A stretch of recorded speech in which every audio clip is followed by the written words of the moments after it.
Before the world admired it, this royal gift hid a story so extraordinary that even Queen Elizabeth rarely spoke about it. History often remembers crowns, reigns, and ceremonies. But sometimes it remembers a gift, a single jewel offered at the exact moment when destiny is about to shift. A jewel capable of revealing not only power, but intention, admiration, and the quiet, timeless language spoken by those who shape empires. When Princess Elizabeth was preparing for her future, before the world knew she would become a symbol of duty, stability, and 70 years of devotion, one man stepped forward with a gesture that would outshine thousands of royal presents. Not just any man, but the wealthiest man alive at the time, Osman Ali Khan, a ruler whose treasury overflowed with diamonds, pearls, and the kind of wealth that could bend history itself. And yet, he understood something profound, that even unimaginable riches become insignificant in the presence of legacy. So instead of choosing a jewel for Elizabeth, he made an extraordinary decision. He instructed Cartier to open their vaults and allow her to choose anything she desired. No limits, no conditions, no negotiation. It was a gesture that carried admiration, diplomacy, and something far deeper, a subtle acknowledgement that she was about to step into a life larger than any crown. Tonight, you're not just watching a story about diamonds. You're stepping into a moment where wealth, destiny, and emotional symbolism collided, creating one of the most meaningful gifts ever offered to a future queen. And if you stay with me until the end, you'll discover why this jewel didn't just sparkle. It whispered the truth about power, intention, and the type of legacy that even time cannot erase. The man whose wealth could bend history. To understand the significance of the gift, we must return to 1947, a moment suspended between an old world fading and a new one struggling to be born. Europe was rebuilding, empires were shifting, and a young Elizabeth was preparing for a life defined not by desire, but by duty. Her marriage to Prince Philip became a symbol of hope, continuity, and a future the world desperately needed to believe in.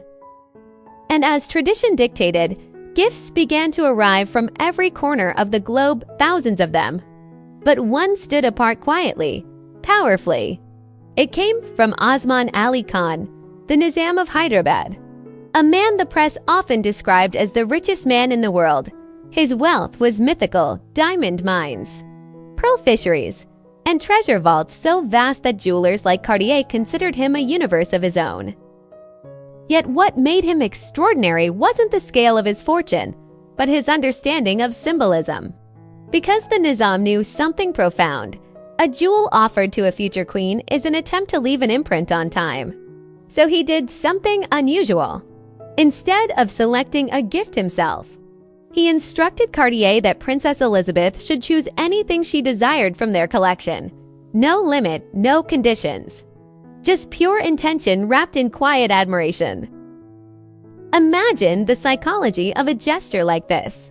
A man who possessed more diamonds than he could count, willingly placing the choice in the hands of a young woman whose future would intersect monarchs, nations, and eras. It wasn't extravagance. It was reverence. A symbolic alignment with her destiny.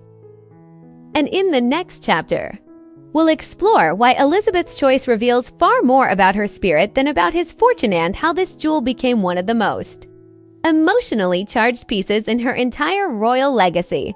The psychology of a gift that speaks without words. If you love the emotional meaning behind jewelry, subscribe to the channel now to stay for the next chapters. Here, we don't just discuss diamonds, we explore the inner stories they hold. The intuition, memory, femininity, and legacy shaped into metal and light. To understand why the Nizam of Hyderabad gave Elizabeth such a profound gift, we must look beyond wealth, beyond opulence, beyond the glitter of gemstones. Extraordinary men seldom offer extraordinary jewels without a deeper intention. In royal culture, jewelry is a language, a silent, elegant form of diplomacy. Every gemstone symbolizes an emotion. Every setting reveals a belief. Every jewel carries a hidden message. And the Nizam understood this language fluently. His gift was not an attempt to overwhelm her with extravagance, it was an attempt to honor her destiny, to acknowledge that Elizabeth was more than a princess. She was the future embodiment of stability, service, and continuity for millions. By allowing her to choose the jewel herself, he was expressing something subtle yet powerful. I see your sovereignty. I trust your intuition. Your legacy begins here. This gesture reflects a psychological phenomenon known as symbolic anchoring, the desire to connect oneself to a figure whose story will echo through time. For the Nizam, aligning his name with Elizabeth's future was a way of transcending mortality. Wealth fades, power shifts. But a jewel worn by a queen carries a memory no empire can erase. Elizabeth felt this. She wasn't attracted merely to diamonds or brilliance. She gravitated toward pieces with emotional resonance, jewels that whispered rather than shouted, that carried intention rather than spectacle. And in the next chapter, we'll finally explore the jewel she chose, why it became one of the most meaningful treasures of her life, and how its story lives on long after the man who gifted it. The jewel that outlived the fortune that created it, and now, the moment where meaning becomes visible. The jewel Elizabeth chose, the one offered under the extraordinary instruction select anything you desire, was the Nizam of Hyderabad tiara and necklace, both crafted by Cartier with the kind of restraint, artistry, and quiet brilliance that define true luxury. The necklace featured 38 diamonds arranged in a gentle, almost poetic cascade, anchored by an elegant double-drop pendant. The tiara, composed of diamond rosettes and delicate scrollwork, radiated a soft, timeless light, not loud, not ostentatious, but intensely feminine. Exactly the kind of subtle power Elizabeth carried within her. But what makes this jewel remarkable is not just its beauty, it's what it represented. For Elizabeth, it wasn't simply a wedding gift. It became a mirror of identity. She wore the necklace through decades of transformation, state dinners, diplomatic receptions, moments where history shifted quietly behind palace walls. And with each appearance, it accumulated emotional weight, continuity, stability, devotion to duty, the gentle resilience that defined her reign. As for the tiara, even after its original form was later transformed into another creation, the emotional essence remained. Because jewels evolve just like the women who wear them. The metal changes, but the story never does. This is the psychology of royal jewelry. When a queen chooses a piece, she is choosing the version of herself the world will remember.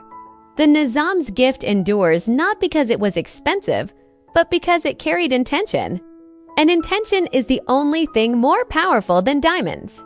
If this story inspired you, give the video a like.